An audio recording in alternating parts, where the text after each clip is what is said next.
Hello everyone, my name is Kajal Rotela. I'm a biology teacher here at SASG Education Hub, and today we are going to start our new chapter of class 10 CPSE biology, and that is life processes. तो आइए जानते हैं ये life processes क्या होती हैं. Okay.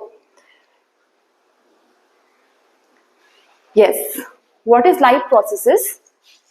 तो सबसे पहले लाइफ प्रोसेस को जानने से पहले हम ये समझ लेते हैं कि जितने भी ऑर्गेनिज्म अर्थ पर एग्जिस्ट करते हैं उन सब में एक चीज कॉमन होती है और वो होती है उनके अंदर चलने वाली कुछ बेसिक प्रोसेसेस. और ये जो प्रोसेसेस होती हैं जो इन लिविंग ऑर्गेनिज्म के अंदर चल रही हैं ये बहुत इंपॉर्टेंट है. They are very necessary. अब ये नेसेसरी इसलिए है क्योंकि अगर किसी ऑर्गेनिज्म को सर्वाइव करना है, ग्रो करना है, अपने आप को मेंटेन रखना है तो उसके लिए जरूरी है कि उन ऑर्गेनिज्म की बॉडी के अंदर ये जो प्रोसेसेस है ये सही तरीके से चलती रहे. ओके, सो अब देख लेते हैं कि हम इस लाइफ प्रोसेस को डिफाइन कैसे करेंगे. So how can we define this life processes? So it is the basic functions performed by living organisms to maintain their survival on this earth is called as life processes. यानी वो सारी processes जो किसी भी living organism की body के अंदर चलती है और वो प्रोसेस बहुत इंपॉर्टेंट होती है उस ऑर्गेनिज्म के सर्वाइवल के लिए, उन्हीं प्रोसेसेस को हम बोलते हैं life processes. Another definition of life process is the living organism carry out certain body functions which ensure their existence. Such processes are called as life processes.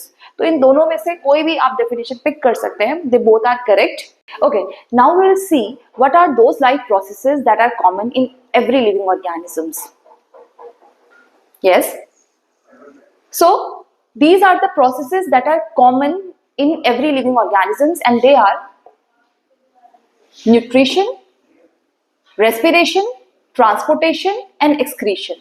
अब ये चारों के चारों जो ये प्रोसेसेस हैं इनको हमने इस लाइफ प्रोसेस चैप्टर के अंदर डिटेल में पढ़ना है, लेकिन हम थोड़ा थोड़ा देख लेते हैं अभी हल्का हल्का कि ये प्रोसेसेस क्या होती हैं, थोड़ा इनके बारे में भी जान लेते हैं. देखिए सबसे पहले क्या है, न्यूट्रिशन है. अब हमें पता है कि जितने भी ऑर्गेनिज्म हमारे आसपास हैं, starting from a simple unicellular organism to a large complex multi cellular organism, हर की बॉडी सेल से मिलके बनी है ना. अब कोई भी अगर ऑर्गेनिज्म है तो उसको अपने सर्वाइवल के लिए और हमेशा काम करने के लिए ये जरूरी है कि उसकी बॉडी में सफिशिएंट अमाउंट में एनर्जी जो है वो प्रोड्यूस होती रहे. अब उस एनर्जी के लिए कोई भी ऑर्गेनिज्म क्या करेगा, फूड इनटेक करेगा, है ना. तो वही प्रोसेस जिसमें एक ऑर्गेनिज्म फूड को ऑब्टेन कर रहा है, फूड इनटेक कर रहा है और ना सिर्फ फूड को ले रहा है बल्कि उस फूड का उस ऑर्गेनिज्म की बॉडी में किस तरह से यूटिलाइजेशन हो रहा है, उस प्रोसेस को हम बोलते हैं nutrition. So how can we define nutrition? It is a process by which an organism obtain its food as well as utilization of that food in the body of that organism is called as nutrition. चलो nutrition हो गया, खाना ले लिया. अब हमें पता है कि वो जो फूड किसी भी ऑर्गेनिज्म ने अपनी बॉडी के अंदर लिया है वो कैसा फूड है, that is a large complex food. तो ये जरूरी है कि वो फूड जो है सबसे पहले अपनी सिंपल फॉर्म में कन्वर्ट हो जाए ताकि उस ऑर्गेनिज्म के बॉडी के जो सेल्स हैं वो उस खाने को अच्छे से यूटिलाइज कर सके. तो आफ्टर न्यूट्रिशन या हम बोले कि फूड इनटेक के बाद किसी भी ऑर्गेनिज्म की बॉडी में उस खाने का ब्रेकडाउन होता है और जब वो खाना अपनी सिंपलेस्ट फॉर्म में टूट जाता है तो उसके बाद वही फूड पहुंचता है उस ऑर्गेनिज्म के ट्रांसपोर्ट सिस्टम में. यानी अगर हम ह्यूमंस की बात करें तो it will reach into the blood, है ना. हम लोग सीधे ह्यूमन से समझ लेते हैं कैसे कैसे क्या हुआ. सबसे पहले किसी भी ऑर्गेनिज्म ने खाना खाया, फूड लिया, उसके बाद वो जो फूड था वो सिंपल फॉर्म में कन्वर्ट हुआ. चलिए मान लेते हैं ग्लूकोज में कन्वर्ट हुआ. अब ग्लूकोज में जब ये फूड कन्वर्ट हुआ तो उसके बाद ये जो फूड है ये कहाँ पहुंचेगा? It will enter into the blood stream. ये ग्लूकोज ब्लड में पहुंचा and through blood this glucose will enter और will travel into each and every cell of the organism's body. Blood के थ्रू ये फूड ऑर्गेनिज्म के हर एक body cells तक पहुंचेगा और सेल्स तक ये जब फूड पहुंच जाता है तो उस सेल के अंदर ये जो फूड है इसका फर्दर ब्रेकडाउन होता है जिसके एंड में एनर्जी बनती है एटीपी की फॉर्म में, and that process is called as respiration. तो देखिए सबसे पहले न्यूट्रिशन हुआ, खाना हमने खाया, उसके बाद ट्रांसपोर्टेशन हुआ, यानी ये जो फूड है ये अपनी जब सिंपलेस्ट फॉर्म में टूट गया तो उसके बाद ये फूड बॉडी के हर एक सेल्स तक पहुंचा, जहां पर जाके इस फूड में का फर्दर ब्रेकडाउन होता है।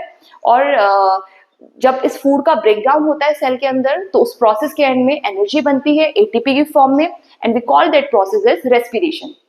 अब जब इतना कुछ हो रहा होता है ऑर्गेनिज्म की बॉडी के अंदर, सेल्स के अंदर, तो उस दौरान बहुत कुछ यूजफुल बनता है, and along with that harmful substance also formed, है ना।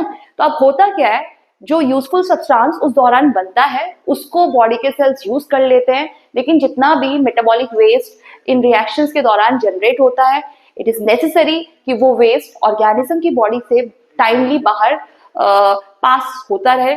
और वो प्रोसेस जिसमें ये जो मेटाबॉलिक वेस्ट है ये किसी भी ऑर्गेनिज्म की बॉडी से रिलीज आउट होता है, पास आउट होता है, that process is called as excretion. So we can simply say the process by which metabolic waste remove out from an organism body is called as excretion. तो ये 4 basic life processes है। Thank you everyone for watching this video, and we'll continue this topic in the second part of this video. See you there. Thank you.